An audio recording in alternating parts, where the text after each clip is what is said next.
இந்த தோல்வியை நான் ஏத்துக்க மாட்டேன். இந்த தோல்வியை நான் ஏத்துக்க மாட்டேன். Oh my God!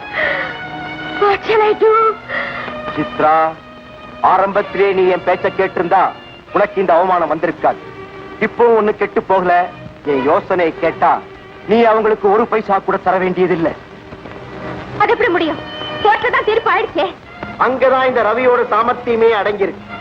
கேஸ் ஆரம்பிக்கிறதுக்கு முன்னாடியே ஃபேக்டரி மேல 4 லட்சம் ரூபாய் கடை இருக்கிறதா யாருக்கிட்டயா எழுதி வாங்கிக்குவோம். அப்புறம் அவங்களால ஒண்ணுமே செய்ய முடியாது. That's a good idea. But எழுதி வாங்கினவன் நம்மளை ஏமாத்திட்டா? சித்ரா, பணத்தை வாங்கிட்டு தானே நீ கையெழுத்தே போட போற.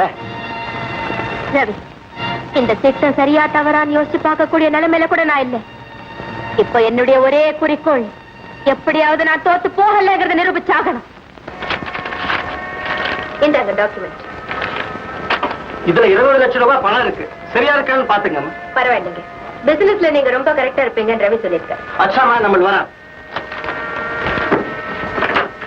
ரவி, இந்த பணத்தை பாதுகாப்பான இடத்துல வைக்கணுமே. சித்ரா, நீ அதை பத்தி கவலைப்பட வேண்டாம். இனிமே இது எனக்கு தான் சொல்லு. சித்ரா, ஏன் அதிர்ச்சியா இருக்கா? என்ன கல்யாணம் செஞ்சுக்க மாட்டேன் நீ சொன்னியே, அப்ப எனக்கு எவ்வளவு அதிர்ச்சியா இருந்திருக்கும். என்ன வேலையை விட்டு போன்னு சொன்னியே, எனக்கு எவ்வளவு அவமானமா இருந்திருக்கும். இதையெல்லாம் மனசுல வச்சுக்கிட்டு தான் நல்ல சந்தர்ப்பத்தை எதிர்பார்த்துட்டு இருந்தேன். இந்த பணம் மட்டும் இல்ல, நீயும் தான் எனக்கு சொல்லணும்.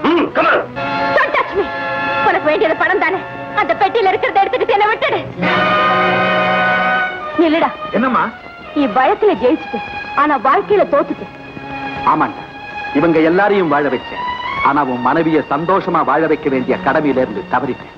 கோர்ட் வாசல்ல எல்லாரும் சித்ராவை கேலியா பேசிட்டாங்க. அவ மனசு வேதனைப்பட்டு போயிட்டா. முதல்ல அவளை அழைச்சுக்கிட்டு அப்புறமா இந்த வீட்டுக்குள்ள வர. சித்ரா, ஆபத்து.